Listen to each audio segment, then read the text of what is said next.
On today's episode of Let's Talk Dog Business, we are on about taking one step forward and pushing yourself out of your comfort zone.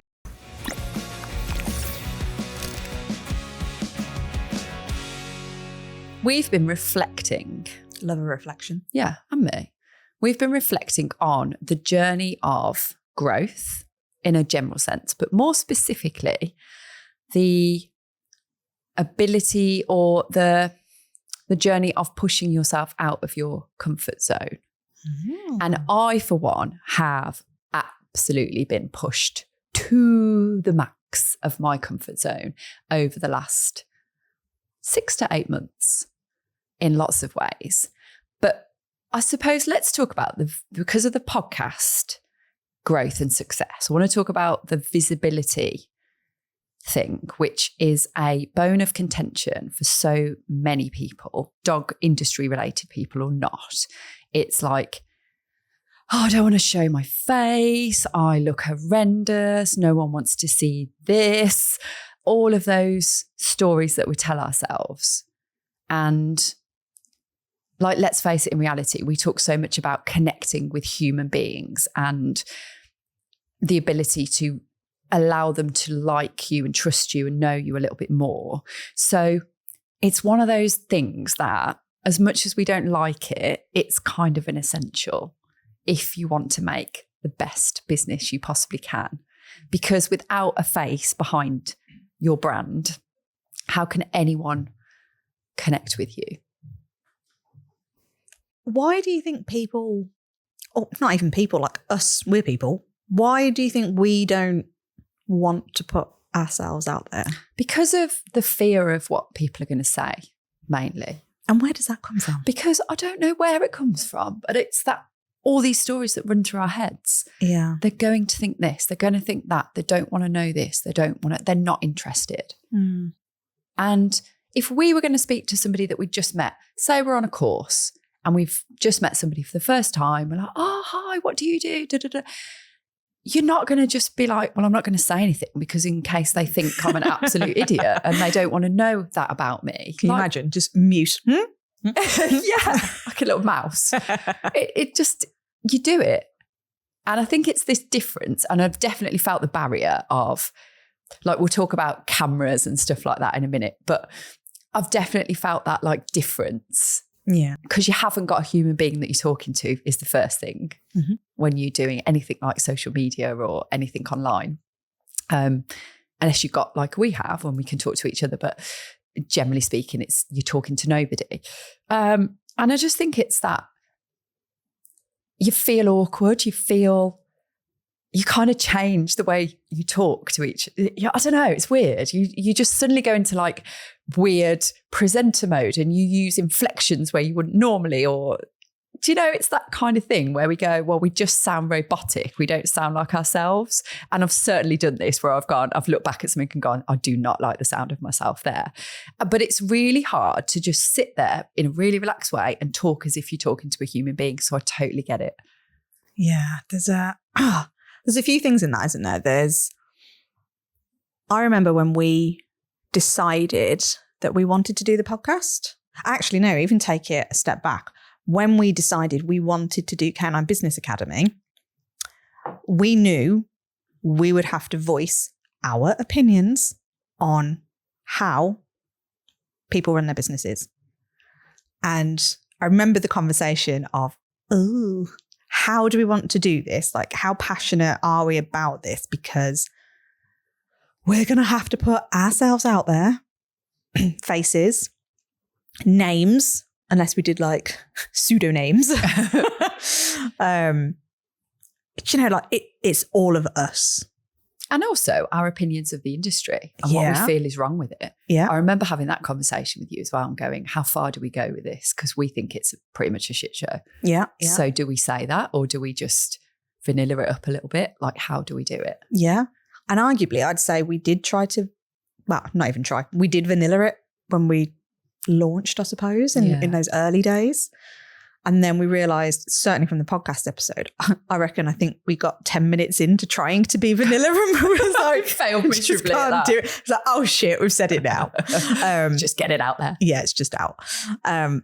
but it is scary putting yourself out there. And I think certainly from my personal experience from doing the podcasting anyway, it's given me a skill set that I never thought I could have.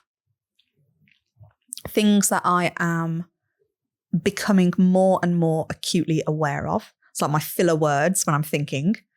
Definitely trying to avoid things like although I'll still do it because I'm human and I haven't worked on that bit as much. But I'm very, very conscious now of maybe pausing when I'm thinking or elongating sentences like exactly what I've just done because I'm thinking. I'm going, how can I actually do it without going, yeah. So actually, yeah is one that I really piss myself off with because I'll hear it. You know, when you're trying to end like a voice note or something, or you're checking in with someone and go, so yeah. So what the fuck does that mean? We feel the need to just keep going, don't we? We're like, why don't we know that enough is too much? Yeah. But it's all those things, isn't it? It's one of the things that we were taught when we started doing a podcast was rather than verbally agree with somebody by an or a yeah, try and just use your facial expressions.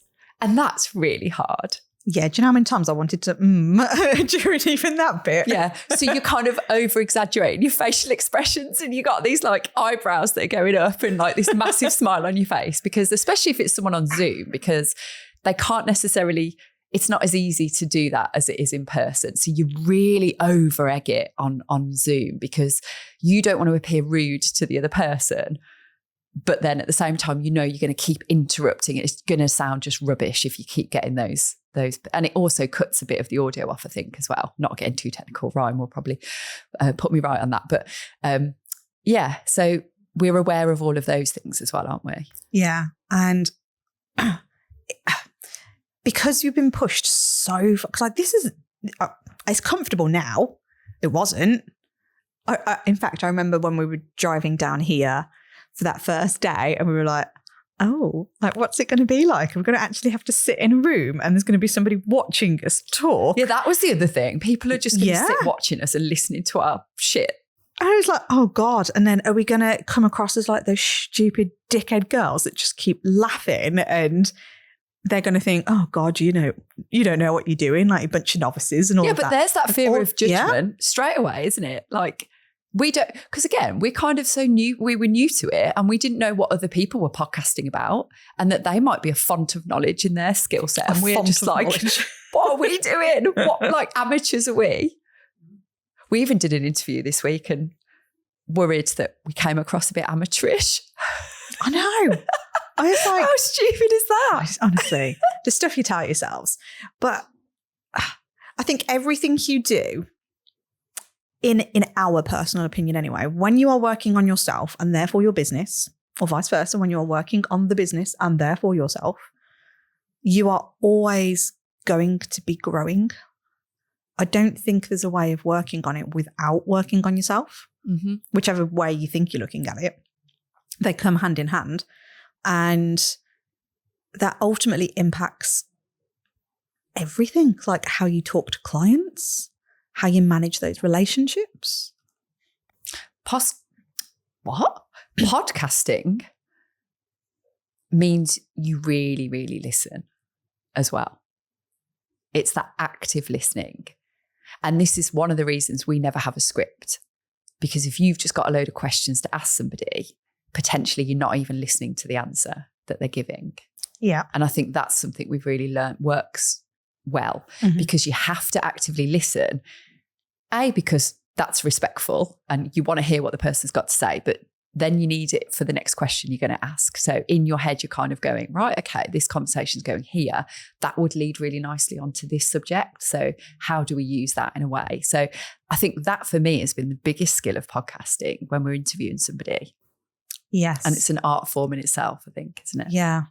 Makes sense why I'm mentally drained at the end of these days. Absolutely. And like this is our second day now. So we're going to be absolutely zapped by. Oh, I don't feel as zapped today. I don't feel as zapped today. But I, on that journey back home, which is a couple of hours for us to get home from the studio, yeah, I feel myself as the journey goes on, like getting more and more zapped.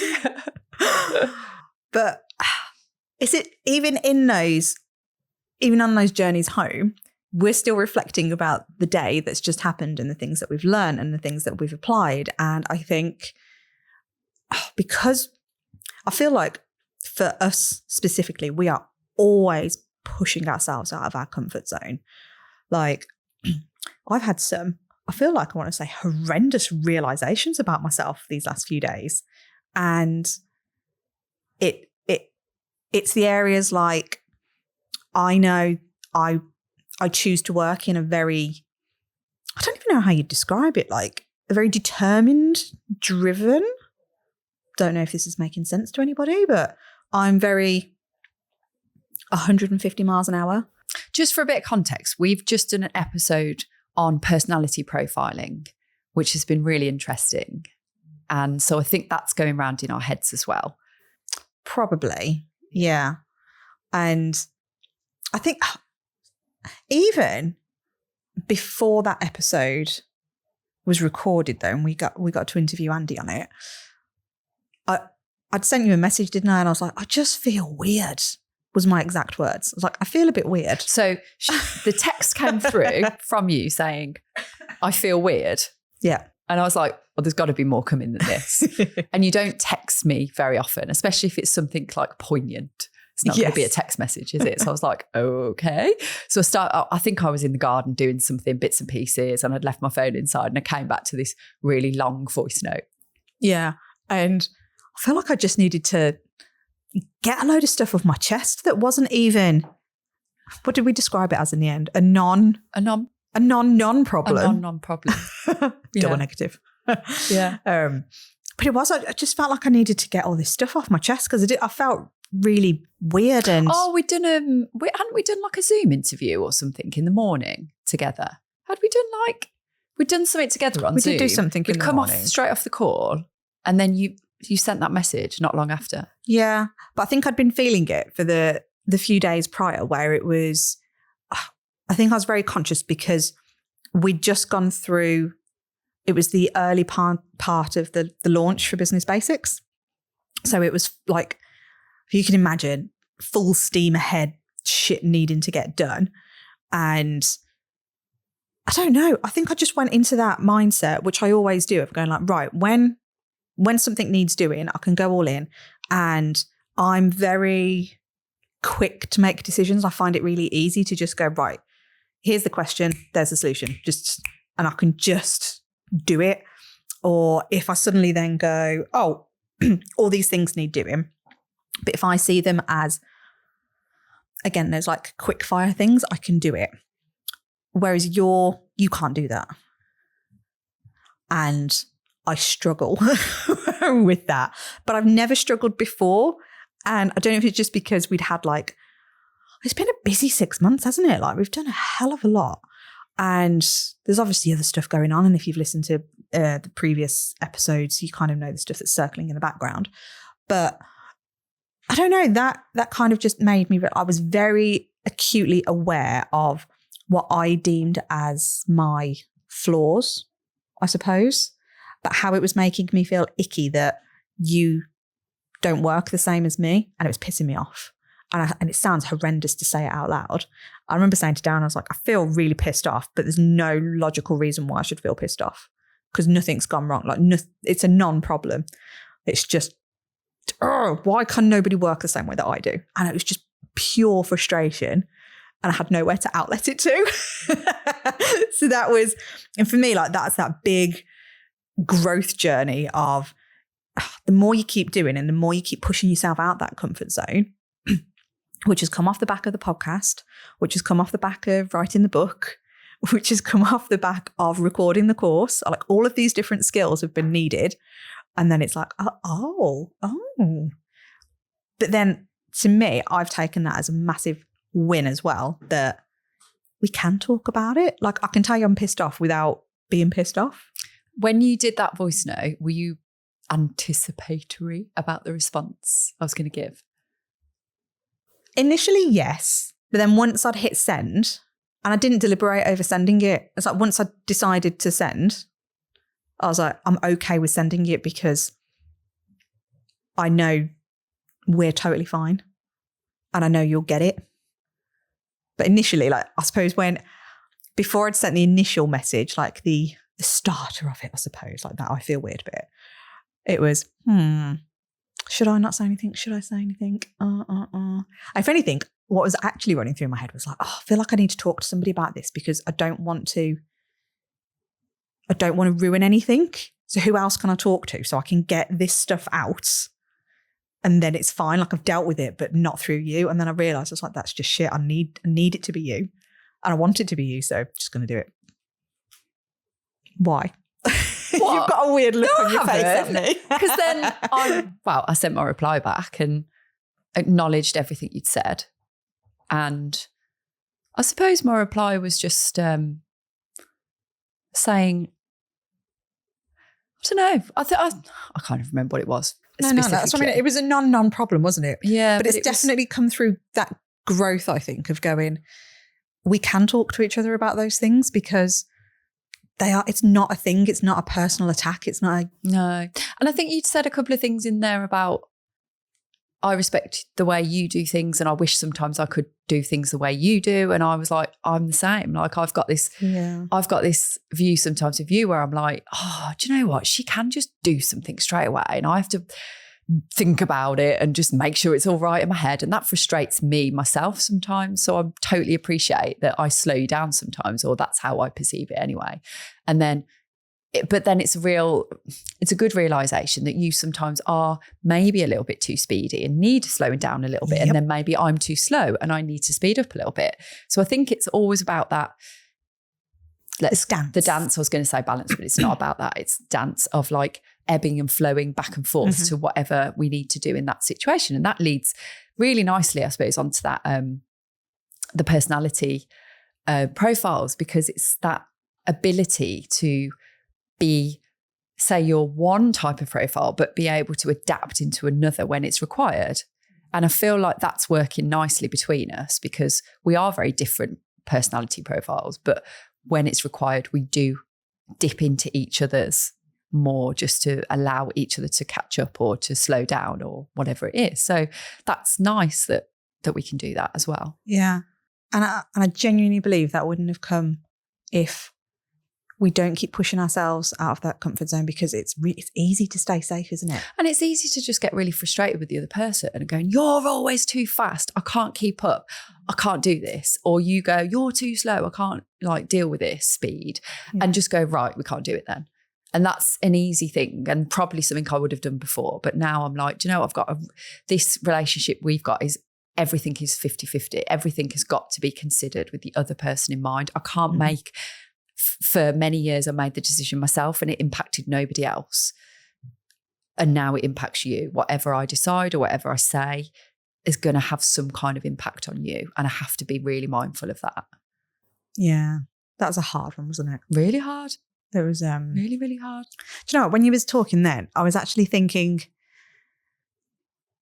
and I can't remember what you was doing now. I lost my train of thought, but it was about how some people are really scared of feeling like they need to put their themselves out there. So, you know, like that, that was it. So the whole, if I'm talking to you, because I would say I got over, air quote, doing lives and stuff on Facebook a few years ago, because I remember that journey that I went on to push myself through it, and it's fucking hard.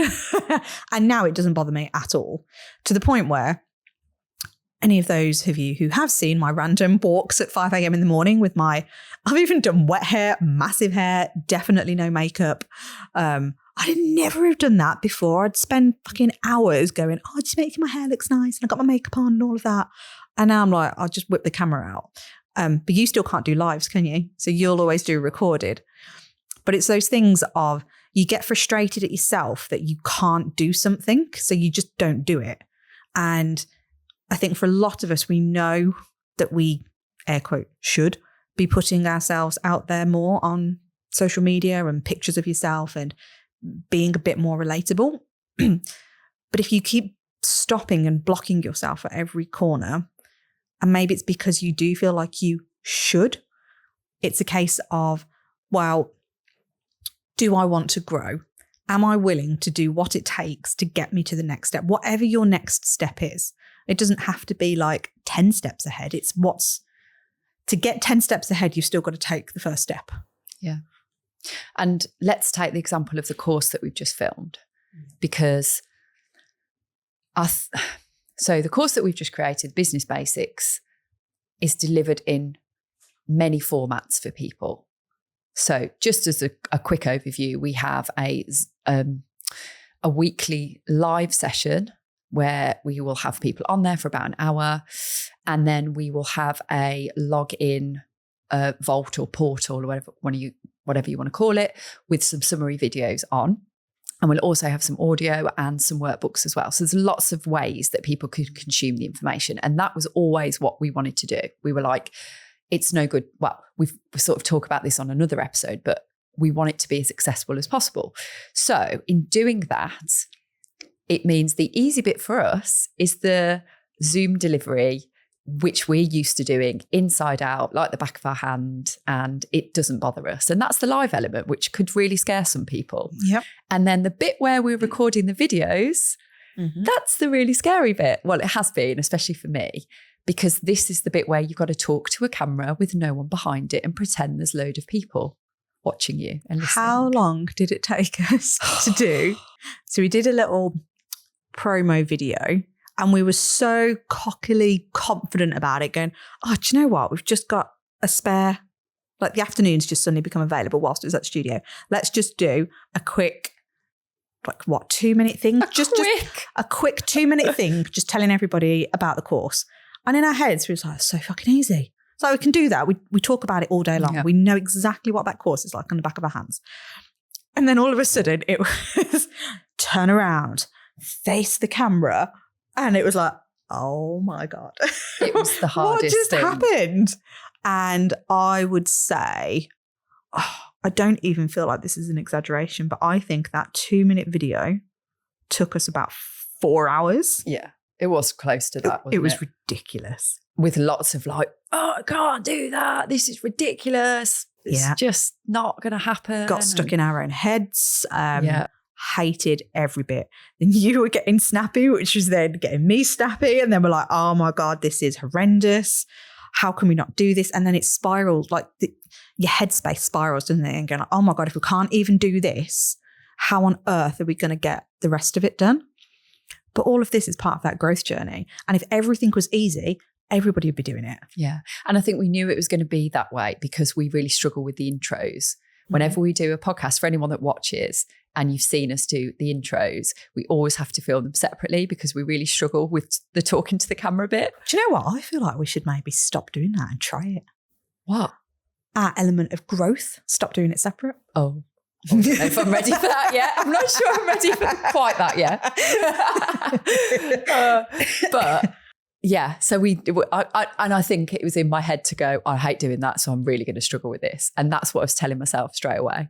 But actually, when we did day one of the proper filming, it started off okay. And then we had a bit of a discussion about something that was within the course, and that kind of put a pause on everything. So it was a bit of a weird ending to the day, but we did quite well with it. Yeah. And then in between that, other stuff happened. That conversation that we were talking about earlier between us and loads of other stuff has happened in that week. It actually seems like a really long time because it was only like a week. Yeah, it was gap. a week. But like going back to the filming, it's like you've had that sort of latent learning opportunity just to let everything in bed and process it all. Yeah. And then I think I'm pretty right in saying we managed to smash it in the end. Yeah. And it felt a lot easier. Yeah. Joe, you saying latent learning then? It got me thinking of, again, dog training. It's like or any kind of learning. I think everybody makes this assumption, and I definitely default to this. Like if I don't know, if I buy like a new course or a book or something, I feel like I need to consume it all in order, all straight away. And if I really want to learn it, that's all I need to focus on all the time. But it's almost this like, it is that latent learning. Like you'll do it and then it's circulating in your brain somewhere. And you're like, oh, I can pull that bit out and I'll pull that bit out. And then the more you actually, it's the implementation rather than the learning, isn't it? So for argument's sake, if we had done if our podcasting agency had done us I don't know, a mini course or a couple of hours or something on telling you how to do it, and then you never did it, that's not going to have sank in. You're not going to have learned how to do it. So you have to do it. And I think you have to make the mistakes. And the mistakes don't always have to be like this absolutely horrendous thing that has to happen. But there'll be mistakes. And if the more you can learn to just laugh about it and learn from it and go like, oh, yeah, we shouldn't do that. Yeah. Like with that intro thing, we learn, oh, let's not make our lives difficult. Let's just do this thing and we'll just do it separate. And then everything's just a lot easier. Yeah. And then if we want to and it feels natural, then we'll just stick it back in again. But I've got to say, dare I say this, probably like cursing myself now, but I'm actually like excited for the next challenge for what we do next with an online pre-recorded course, because I feel like I could do it again. Yeah. And if anything, for us, we've set ourselves a challenge of the year 2025. That sounds weird, doesn't it? Is going to be our year to get more public speaking under our belt. Yes. So that's another thing we want to work on. Yeah. And that's going to be fucking scary. Yeah. But the more and more we keep doing on everything, the more we keep pushing ourselves out of our comfort zone, the more amazing things happen. And I can promise you all this, the more you push yourselves out of that comfort zone on your business, it's just going to grow. And when I say grow, I feel like I need to caveat it with, in case there's any of you listening going, well, I don't want it to grow. Like I'm quite happy being just me. Just me. It doesn't have to be grow with a load of staff or anything. It's grow as yourself. Think of it as evolve rather than grow. Evolve. Much better word. Yeah. Yeah. Like you're learning more about yourself and your business will evolve into something that potentially you never thought possible. And it will be whatever it is supposed to be for you. And that's something really exciting. But you have to, in our opinion, you're never going to get there if you don't push yourself. No. And I think it comes sort of related to one of our values, which is we always want to be unapologetically us. Mm-hmm. And I do feel like even when we have to do pressured things like talk to a camera when there's nobody there, I do feel like we try and bring that in. Yes. And it's that element of being professional, but also remembering that it is us. And we're not just like this one person in one situation and one in another. We're trying to fuse it together. Yeah. Yeah. And it's a hard thing to do almost, because you're like, really, I just want to mess around in front of the camera and just be like how we normally are in a podcast, but we kind of can't in that situation. But at least there's still us in there. Yeah. Hopefully. Will you like tell us when you do the course? It's very true. It's very true. So I think, where would you suggest somebody starts then on their growth journey?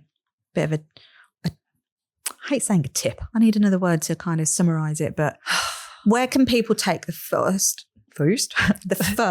step to their evolving growth journey and push themselves out of their comfort zone? Oh, I don't know really with that question. There's so many ways you can do it. For me, I would say every single person will have, maybe start off with writing a list of all the things that you feel you're putting off. Because you'll know what they are, because you'll want to do them deep down, which is why they're at the forefront of your mind. And I think lots of that could be something like, oh, I need to put my face on social media more, or whatever it is, but just do it and just do it. Just take one step. It doesn't mean that you've suddenly got to commit to changing your whole life to doing it. But if it is something like sticking a photo of yourself, or you feel like you want to do a live on Facebook, take it a step back and just do a recorded video and start there. Because then you can edit it, or you can delete it, or the way that Joe mentioned earlier about I'm not great at doing lives, but I find them easier when I'm doing something else at the same time, It takes that pressure off. So if you go for a walk with the dog and do a live, or I've done it where I'm driving along. So I'm concentrating on doing something else as well. And it's taking that pressure off yourself. So if there's any little ways that work for you to be able to make it happen, and even if it's just a minute or something, start small and then you can grow it. Yeah. So just start. Take one little step. Messy action. Messy action. Messy, imperfect action. You never know where it's going to lead you.